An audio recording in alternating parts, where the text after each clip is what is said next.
Very good morning and a very very warm welcome. आप सभी खूबसूरत बच्चों को हमारे चैनल जिसका नाम है एग्जामपुर में बहुत बहुत स्वागत है। मैं शुभम सिंह करंट अफेयर्स के डेली सेशन में आपका फिर से बहुत बहुत स्वागत करता हूँ। आज कौन सा दिन है भैया? तो आज है 30 जून। तो देख लेते हैं 30 जून से रिलेटेड कौन से वो इंपॉर्टेंट क्वेश्चंस है करंट अफेयर्स के जो कि आपके एग्जाम के पॉइंट ऑफ व्यू से बहुत ज्यादा इंपॉर्टेंट हो सकते हैं। तो बढ़ते हैं आज के पहले क्वेश्चन की तरफ। पहला क्वेश्चन आपके सामने ये है। पहला क्वेश्चन आपसे ये पूछा है, देखिए ध्यान से क्वेश्चन की तरफ। पहला क्वेश्चन आपसे पूछा है कि हाल ही में प्रधानमंत्री नरेंद्र मोदी जी के द्वारा 5 वंदे भारत ट्रेन को फ्लैग ऑफ किया गया है, यानी कि ये हरी झंडी दिखाई गई है किस राज्य से? यानी कि हाल ही में प्रधानमंत्री नरेंद्र मोदी जी के द्वारा 5 नए वंदे भारत ट्रेन को किस राज्य के अंतर्गत से हरी झंडी दिखाई गई है? देखो, अगर मैं अगर मैं वंदे भारत ट्रेन की बात करूं, अगर मैं वंदे भारत ट्रेन की बात करूं तो आप सभी को पता है कि वंदे भारत ट्रेन का पुराना नाम क्या हो जाएगा? तो ट्रेन 18, इसे हम ट्रेन 18 के नाम से भी जानते हैं। ठीक है, ट्रेन 18 के नाम से भी जानते हैं। वंदे भारत ट्रेन अगर मैं पहली वाली बात करूं, पहला वंदे भारत ट्रेन को लॉन्च किया गया था 15 फरवरी 2019 को, और इसको फ्लैग ऑफ किया गया था, यानी कि हरी झंडी दिखाई गई थी नरेंद्र मोदी जी के द्वारा। और कहां से इसे हरी झंडी दिखाई गई थी, यानी कि कौन से रूट में इसको चलाया गया था? तो वाराणसी, वाराणसी से लेकर न्यू दिल्ली वाले, वाराणसी से लेकर न्यू दिल्ली वाले रूट पे पहला वंदे भारत ट्रेन को चलाया गया।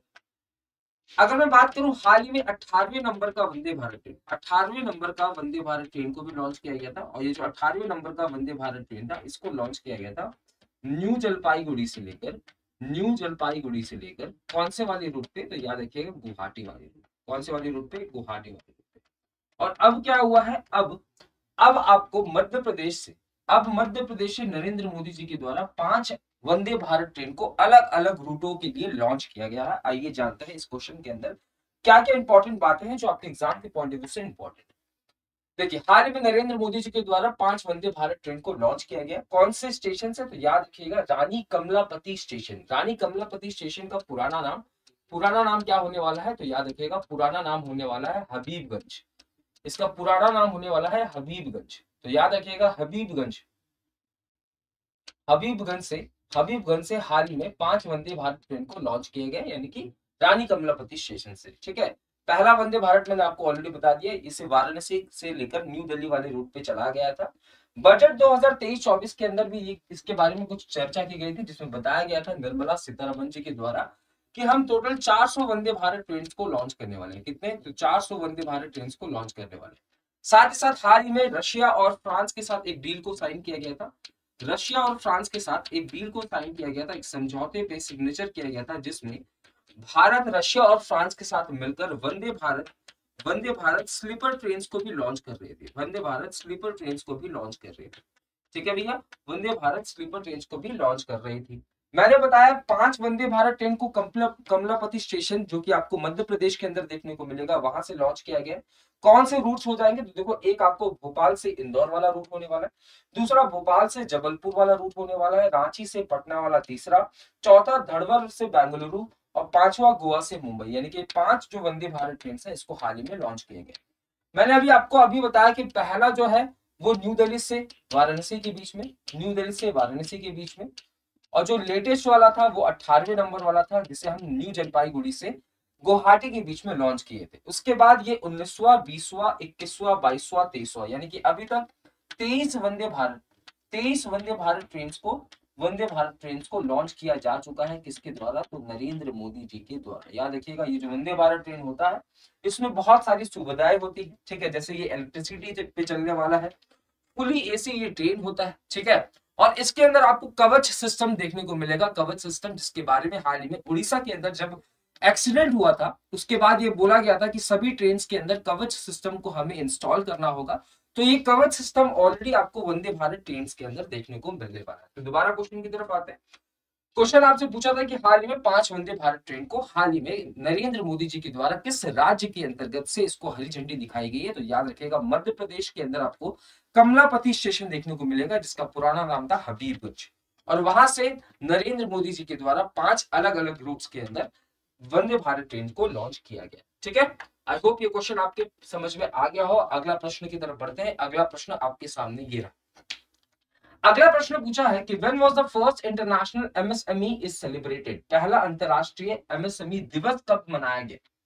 एमएसएमई का मतलब होता है भैया, एमएसएमई का मतलब होता है micro small and medium enterprises, यानी कि पूरी दुनिया के अंदर ऐसी इंटरप्राइजेस जो कि माइक्रो हो, बहुत छोटी हो, उससे बड़ी हो और उससे बड़ी हो, यानी कि 3 इंटरप्राइजेस के बारे में यहाँ पे बात की गई है।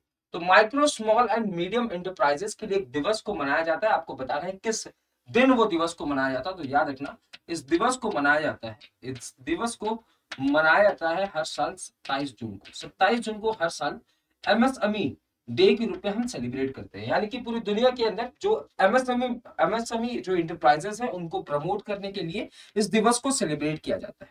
आपके मन में प्रश्न आएगा कि सबसे पहली बार इस दिवस को कब सेलिब्रेट किया गया। तो याद रखना, यूनाइटेड नेशंस जनरल असेंबली, जिसे हम लघु संसद के नाम से जानते हैं, जिसे हम किस नाम से जानते हैं, जिसे हम लघु संसद के नाम से जानते हैं, जो कि पार्ट है किसका, तो जो कि पार्ट है यूनाइटेड नेशंस का। इसके द्वारा अप्रैल 2017 में एक रेजोल्यूशन को पास किया जाता है, जिसके बाद 27 जून 2017 को पहली बार एमएसएमई डे को सेलिब्रेट किया जाता है पूरे विश्व के अंदर। जी हाँ, यूनाइटेड नेशन जनरल असेंबली के द्वारा एक रेजोल्यूशन को लाया जाता है अप्रैल 2017 में, जिसके बाद 27 जून 2017 को पूरे विश्व के अंदर एमएसएमई दिवस को मनाया जाता है। अगर मैं भारत की बात करूं तो भारत के अंदर एमएसएमई जो मिनिस्ट्री है, एमएसएमई मिनिस्ट्री है, इसको स्टैब्लिश किया गया था साल 2007 के अंदर। जी हाँ, साल 2007 के अंदर एमएसएमई मिनिस्ट्री को स्टैब्लिश किया गया था, जिसके हाल ही में यूनियन मिनिस्टर आपको कौन देखने को मिलेंगे, जिसके यूनियन मिनिस्टर के रूप में आपको देखने को मिलेंगे कौन, नारायण राणे। कौन देखने को मिलेंगे, नारायण राणे। तो अगर आपसे पूछे कि एमएसएमई मंत्रालय को भारत के अंदर कब स्टैब्लिश किया गया, तो 2007 में। इसके लिए एक्ट कब आता है, 2006 में। और इसके यूनियन मिनिस्टर के रूप में आपको नारायण राणे जी देखने को मिलने वाले। तो याद रखिएगा, हर साल 27 जून को हम एमएसएमई डे को सेलिब्रेट करते हैं। ये दिवस को मनाया जाने का मेन मोटिव क्या हो जाएगा, तो जो माइक्रो स्मॉल और मीडियम इंटरप्राइजेस हैं उनको और भी ज्यादा क्या करना है, प्रोत्साहित करना, उनको और भी ज्यादा मोटिवेट करना है, क्योंकि इनका बहुत बड़ा हिस्सेदारी होता है हमारी इकोनॉमी में, हमारे जीडीपी के अंदर। ठीक है, देखिए, यूनाइटेड नेशन जनरल असेंबली के द्वारा अप्रैल 2017 में पहली बार रेजोल्यूशन आता है, जिसके बाद 27 जून 2017 को पहली बार हमने क्या सेलिब्रेट किया, तो एमएसएमई डे सेलिब्रेट किया। इस बार के एमएसएमई डे में भारत का एक अलग थीम है और एक ऑर्गेनाइजेशन का अलग थीम है। यानी कि भारत की अगर मैं थीम की बात करूं तो भारत का थीम है future ready MSME for India at 100। यानी कि जब आजादी के 100 साल पूरे हो जाएंगे भारत को, जब आजादी के 100 साल पूरे हो जाएंगे, तो भारत एमएसएमई के अंतर्गत, भारत एमएसएमई एंटरप्राइजेस के अंतर्गत एक बहुत ही अच्छे पोजीशन पे पहुंच चुका हो। दूसरा एक ऑर्गेनाइजेशन है जिसका नाम है अंतरराष्ट्रीय व्यापार को बढ़ावा देने के लिए वैश्विक परिषद, जिसकी मुख्यालय आपको कर्नाटक के अंदर देखने को मिलेगी। और इसका थीम क्या होने वाला है, तो मिलकर एक मजबूत भविष्य का निर्माण करें, building a stronger future for together. तो याद रखिएगा, एमएसएमई डे का इंडिया का थीम अलग होने वाला है और दूसरा थीम हो जाएगा एक परिषद का, जो कि आपको कहां देखने को मिलेगा, कर्नाटक के अंदर, भारत के अंदर। इसके लिए जो एक्ट आता है वो कब आता है, 2006 में। और 2007 में इसके मंत्रालय को स्थापित किया जाता है, जिसके प्रेजेंट में यूनियन मिनिस्टर नारायण राणे जी के रूप में आपको देखने को मिलने वाले हैं। अगला प्रश्न आपके सामने ये रहा, आज का अगला प्रश्न आपके सामने ये रहा, हाल ही में भारत की वो कौन सी इंडियन नेवल शिप है, यानी कि हाल ही में भारत की वो कौन सी आईएनएस है जो कि कहां पे गई हुई है, तो जो कि मोम्बासा में गई है। कहां गई है, मोम्बासा के अंदर गई है। ये मोम्बासा पोर्ट आपको कहां देखने को मिलेगा, तो याद रखिएगा, ये मोम्बासा पोर्ट आपको केनिया के अंदर देखने को मिलेगा। यानी कि भारत की वो कौन सी नेवल शिप है जो कि कहां गई है, केनिया के अंदर गई है, और केनिया के अंदर मोम्बासा पोर्ट में गई। हाल ही में अगर आपने पढ़ा हो, है ना, कुछ दिनों पहले की बात है, मैंने आपको बताया था कि 21 जून को हमने क्या सेलिब्रेट किया, 21 जून को पूरे विश्व ने सेलिब्रेट किया है भैया क्या, तो अंतरराष्ट्रीय योगा दिवस, इंटरनेशनल योगा डे को। इंटरनेशनल योगा डे को हमने हाल ही में सेलिब्रेट किया है। इंटरनेशनल योगा डे को हमने हाल ही में सेलिब्रेट किया है, कब, तो 21 जून को। सबसे पहला एडिशन हमने कब सेलिब्रेट किया था, तो याद रखिएगा, पहला एडिशन सेलिब्रेट किया गया था 2015 के। इस बार की थीम क्या थी, तो याद रखिएगा, इस बार की जो थीम थी वो क्या थी, तो योगा फॉर वासुदेव कुटुंबकम।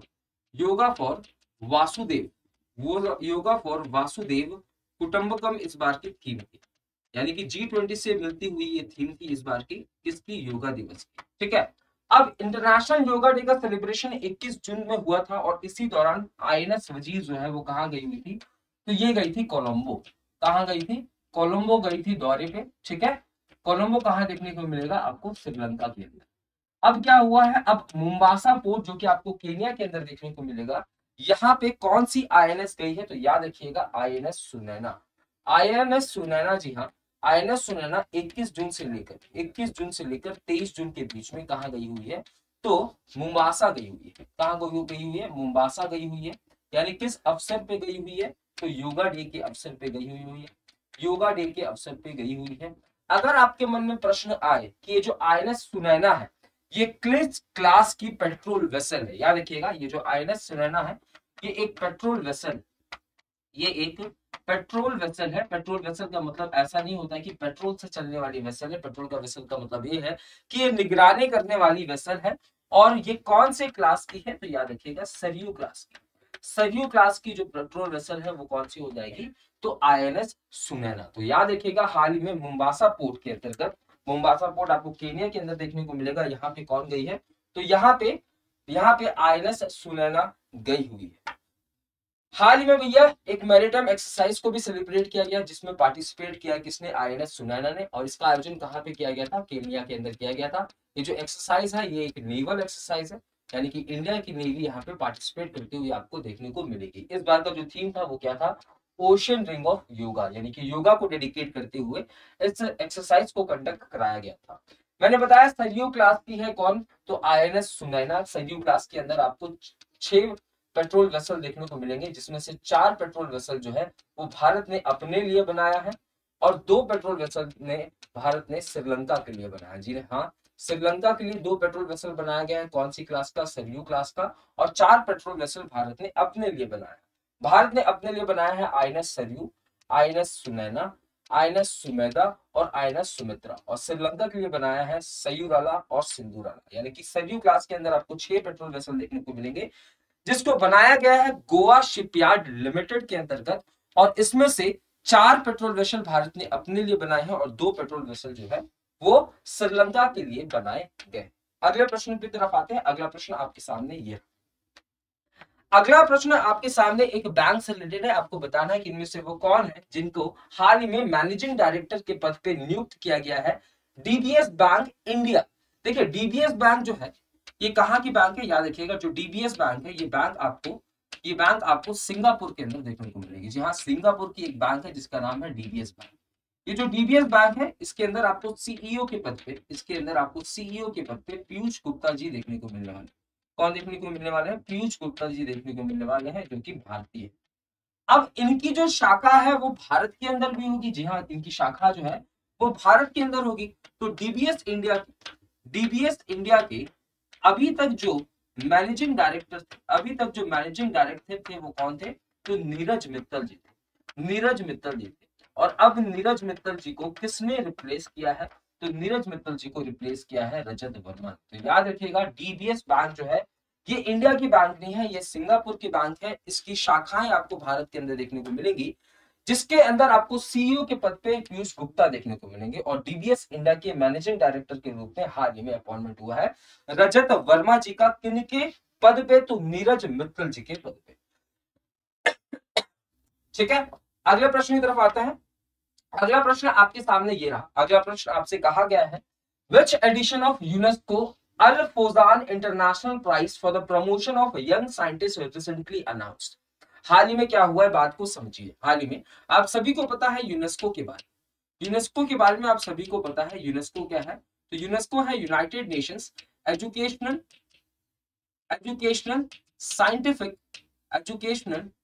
साइंटिफिक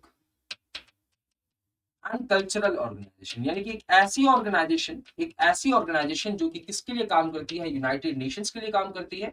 और यूनाइटेड नेशंस के लिए एजुकेशन को बढ़ावा देना, साइंस को बढ़ावा देना और कल्चर को बढ़ावा देने का काम करती है। आपके मन में अगर प्रश्न आएगा कि ये जो यूनेस्को है ये यूनाइटेड नेशंस की कौन सी प्रिंसिपल ऑर्गन के अंतर्गत काम करती है? मैंने आपको पढ़ाया था कि यूनाइटेड नेशंस के अंदर आपको 6 प्रिंसिपल ऑर्गन्स देखने को मिलेंगे, ठीक है, जिसमें से जो यूएन इकोसोक है यानी कि economics United Nations economic and social council, इसके अंतर्गत कौन काम करता है? यूनेस्को काम करता है। मैंने क्या कहा, बात को फिर से समझिएगा। यूनाइटेड नेशंस की स्थापना भैया 1945 में होती है, ठीक है। अब इसका मेन काम क्या है? पीस, पूरी दुनिया के अंदर पीस और सिक्योरिटी को मेंटेन करना, यानी कि शांति और सुरक्षा की ये बात करता है। अब शांति और सुरक्षा के लिए इसने अपने 6 प्रिंसिपल ऑर्गन्स को रखे, 6 प्रिंसिपल ऑर्गन्स को इसके द्वारा बनाया गया है। और इन 6 प्रिंसिपल्स के ऑर्गन्स के अंतर्गत भी बहुत सारी ऑर्गन्स हैं। इन 6 प्रिंसिपल ऑर्गन में आपको इकोनॉमिक एंड सोशल काउंसिल वाला ऑर्गेनाइजेशन देखने को मिलेगा, जिसके अंतर्गत कौन काम करता है? तो जिसके अंतर्गत यूनेस्को काम करता है, ठीक है। ये तो बात हो गई यूनेस्को की। यूनेस्को ने हाल ही में किसके साथ मिलकर, तो याद रखिएगा, एक फाउंडेशन देखने को मिलेगा जिसका नाम है अल फौजान। अल फौजान जो फाउंडेशन है, ये फाउंडेशन कहाँ का है? तो याद रखिएगा, ये फाउंडेशन है सऊदी अरेबिया का। जी हाँ, सऊदी अरेबिया का एक फाउंडेशन है जिसका नाम है अल फौजान। इसके साथ मिलकर यूनेस्को ने एक प्राइज की शुरुआत की है। ये प्राइज किस फील्ड में दिया जाएगा? तो ये प्राइज उन यंग साइंटिस्ट को दिया जाएगा, लिख लीजिएगा, ये प्राइज उन यंग साइंटिस्ट को दिया जाएगा जिन लोगों ने स्टेम की फील्ड में बेहतरीन काम किया। स्टेम की फील्ड में बेहतरीन काम करने वाले जो यंग साइंटिस्ट है, उनको इस अवार्ड से नवाजा जाएगा। अब आपके मन में प्रश्न आएगा कि सर ये स्टेम क्या है? तो याद रखिएगा, स्टेम से एस का मतलब हो जाएगा साइंस, एस का मतलब हो जाएगा साइंस, टी का मतलब हो जाएगा टेक्नोलॉजी, टी का मतलब हो जाएगा टेक्नोलॉजी, ई का मतलब हो जाएगा इंजीनियरिंग, ई का मतलब हो जाएगा इंजीनियरिंग, एम का मतलब हो जाएगा मैथ्स। यानी कि जो युवा साइंटिस्ट अपने कंट्रीब्यूशन कौन से फील्ड में, साइंस, टेक्नोलॉजी, इंजीनियरिंग और मैथ्स के कंट्रीब्यूशन से अन्य युवाओं को मोटिवेट कर रहे हैं, उनको एक अवार्ड दिया जाएगा। किसके द्वारा? तो यूनेस्को और एक फाउंडेशन किसकी? सऊदी अरेबिया की, ठीक है। आपसे पूछा गया था कि ये इसका कौन सा संस्करण है, तो याद रखिएगा ये इसका पहला संस्करण। अब पहला संस्करण है वो भी यूनेस्को का, जो कि बहुत ही इंपॉर्टेंट बॉडी है, तो इसलिए ये इंपॉर्टेंट होता है। तो पहला संस्करण का भैया आयोजन हाल ही में किया गया, जिसमें 5 अलग अलग यंग जो साइंटिस्ट है उनको सेलेक्ट किया गया। उनके किस काम के लिए? तो उनके साइंस के फील्ड में काम के लिए, उनकी टेक्नोलॉजी के फील्ड में काम के लिए, उनके इंजीनियरिंग के फील्ड में काम के लिए, और साथ ही साथ उनके मैथ्स में कंट्रीब्यूशन के लिए इनको सेलेक्ट किया गया। याद रखिएगा, ये जो अवार्ड दिया जाता है, ये 2 लोगों के द्वारा, यानी कि अल फौजान और यूनेस्को के द्वारा इस अवार्ड की शुरुआत हुई है। अल फौजान और यूनेस्को के द्वारा इस अवार्ड की शुरुआत हुई है। ये इसका पहला संस्करण होने वाला है। इसके लिए एक अवार्ड सेरेमनी का आयोजन किया गया था 19 जून को। कहां पे? तो यूनेस्को के हेडक्वार्टर के अंतर्गत। आपसे अगर पूछा जाए कि इनमें कौन से वो लोग हैं, कहां के लोगों को यहाँ पे चयन किया जा सकता है, तो याद रखना अफ्रीका कॉन्टिनेंट के लोग हो जाएंगे। यहाँ पे अरब स्टेट्स आपको देखने को मिलेंगे, एशिया कॉन्टिनेंट देखने को मिलेगा, Pacific region, Europe, north America, Latin America और कैरिबियन। यानी कि यहाँ के लोग अगर स्टेम के फील्ड में बेहतरीन काम कर रहे हैं तो इनको इस अवार्ड से नवाजा जाएगा। इसकी एज क्राइटेरिया कितनी है कि आपको आपकी उम्र 40 साल से कम होनी चाहिए, तभी आपको इस अवार्ड से नवाजा जाएगा।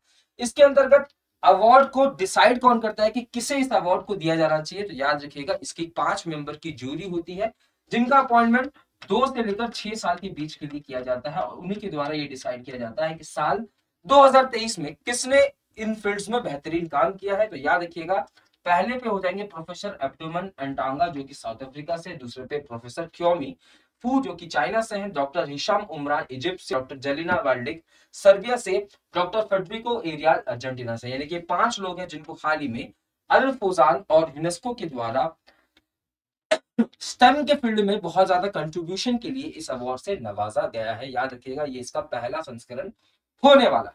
अगला प्रश्न आपके सामने ये रहा। अगला प्रश्न एक रिपोर्ट के बारे में जिक्र करता है, जो कि रिपोर्ट किसकी है? फोर्ब्स की रिपोर्ट है।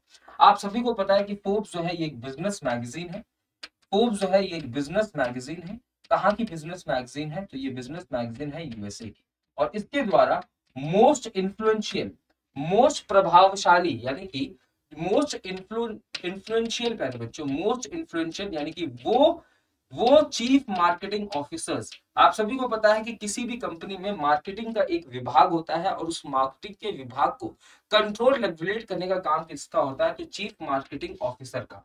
तो इस रिपोर्ट में बताया गया है कि दुनिया के 50 सबसे ज्यादा प्रभावशाली चीफ मार्केटिंग ऑफिसर्स की सूची में नंबर 1 पे कौन देखने को मिलेंगे, तो याद रखिएगा नंबर 1 पे आपको विलियम वाइट देखने को मिलेंगे, जो कि वॉलमार्ट के, जो कि कहां के हैं सीएमओ, तो वॉलमार्ट के सीएमओ। जी हाँ, वॉलमार्ट के सीएमओ विलियम वाइट फोर्ब्स की 50 इन्फ्लुएंशियल चीफ मार्केटिंग ऑफिसर्स की सूची में नंबर 1 पे।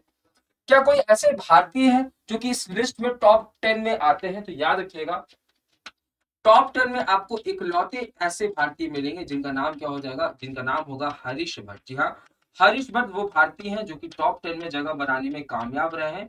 और ये चीफ मार्केटिंग ऑफिसर है कौन से ग्रुप में, तो टाटा ग्रुप में। जी हाँ, टाटा ग्रुप में आपको चीफ मार्केटिंग ऑफिसर के ग्रुप में कौन देखने को मिलेंगे, तो हरीश भट्ट देखने को मिलेंगे, जिनको फोर्ब्स 50 मोस्ट इन्फ्लुएंशियल सीएमओ के लिस्ट में टॉप 10 में जगह मिली है। और भी दो भारतीय हैं जिनके बारे में हम डिस्कस करेंगे। फोर्ब्स जो कि यूएसए की बिजनेस मैगजीन है, ये जो रिपोर्ट जारी किया गया है ये इसका 11वां एडिशन है। याद रखिएगा टॉप पोजीशन विलियम वाइल को मिला है, जो कि वॉलमार्ट के चीफ मार्केटिंग ऑफिसर होने वाले हैं। इंडियंस जो कि टॉप 10 में है, वो आपको 10वें नंबर पे हरीश भट्ट देखने को मिलेंगे, जो कि टाटा ग्रुप से बिलोंग करते हैं। 21वें नंबर पे आपको अश्मिता दुबे जो कि लॉरियल से बिलोंग करती हैं। और 41वें नंबर पे सुमित विरमानी जो कि इन्फोसिस के चीफ मार्केटिंग ऑफिसर्स हो जाएंगे। तो ये कुछ इंपॉर्टेंट प्रश्न थे जो कि आज के डेट के बहुत ही ज्यादा इंपॉर्टेंट प्रश्न थे, जो कि आपके अपकमिंग एग्जाम में आपके लिए बहुत ही ज्यादा फायदेमंद हो सकते हैं। ठीक है, तो ऐसे ही वीडियो के लिए भैया लगातार बने रहिए, साथ साथ अपने सजेशंस को कमेंट बॉक्स में जरूर दिया करिए। आपको ये सेशन लंबा चाहिए, आपको इन सेशन में ज्यादा क्वेश्चंस को डिस्कस करना है, ज्यादा डीपली डिस्कस करना है, तो जो भी आपके सजेशंस हो आप इसे प्लीज कमेंट बॉक्स में हमारे साथ शेयर करिएगा, ताकि इन सजेशंस पे हम अमल कर सके। तो मिलते हैं कल करंट अफेयर्स के अपने अगले पड़ाव में, तब तक अपना ध्यान रखें। जय हिंद, जय भारत।